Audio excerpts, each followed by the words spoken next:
Now let's consider Hayek's writings on competition, which provide some of his most important ideas. The title of this piece is simply The Meaning of Competition, and it comes from a 1946 lecture. Hayek is starting with a question here, and that question is simply, what is competition? Competition is a fundamental notion in economics, yet we don't always have a good and clear understanding of what it's supposed to mean. Many economists use a quite specific concept called perfect competition. This refers to a particular market structure where there are many small sellers, there is a homogeneous product, firms cannot influence price at all. So for instance, if a firm tried to raise its price, there's so much competition, that firm would lose all of its business. And in general, there is complete information about the market, the qualities of products, their prices, where they are available, and so on. As for an example of perfect competition, consider perhaps wheat markers, where there's a large number of different wheat farmers who sell their product. No one of those farmers can control market price, and in general, many economists consider this case of perfect competition to be a kind of analytical ideal. Precisely because there is no monopoly power or market power, it is believed that perfect competition maximizes the gains to consumers from market competition. In terms of a graph, perfect competition can look like this.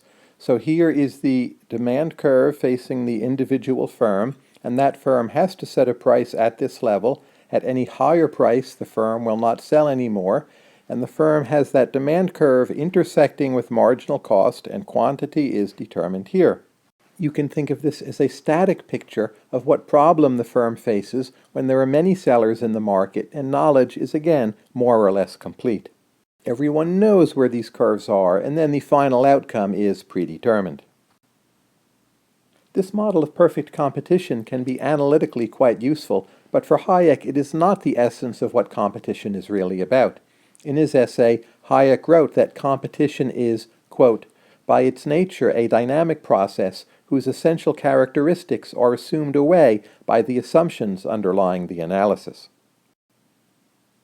In this essay, Hayek also wrote, quote, the theory of competitive equilibrium assumes away the main task which only the process of competition can solve. And this is one of the most important points in Hayek's entire body of work. For Hayek, the meaning and indeed virtues of competition are how you come to discover what the economic problem is. It's not a static picture where you have complete knowledge and then maximize. It's how you get to the point of that knowledge being uncovered, keeping in mind that you never arrive at the final resting place, but you're always discovering more and more knowledge, and that's a more dynamic picture of the meaning. So for Hayek, an essential feature of competition is this idea of discovery, how it is you ever come to know anything about market processes. Hayek also stresses the notion of rivalry in competition. That is, it is one firm or one business person competing against another in some kind of active way, struggling or fighting for market share, again, instead of that static picture of a world of perfect competition where market share is already carved out. As for the practical lesson, Hayek wrote this, quote, we should worry much less about whether competition in a given case is perfect, and worry much more whether there is competition at all. For instance, that should mean you should look at whether or not there is a discovery mechanism working at all to uncover information about costs, innovations, market preferences, and don't worry too much about, say, the exact number of firms in a market or whether price is exactly equal to marginal cost. So here, Hayek is offering some potential policy advice. Think in terms of knowledge, innovation, and discovery, not counting the number of firms or market structure. But again, I think the methodological lesson of this essay is really the important point, more so than the practical recommendation.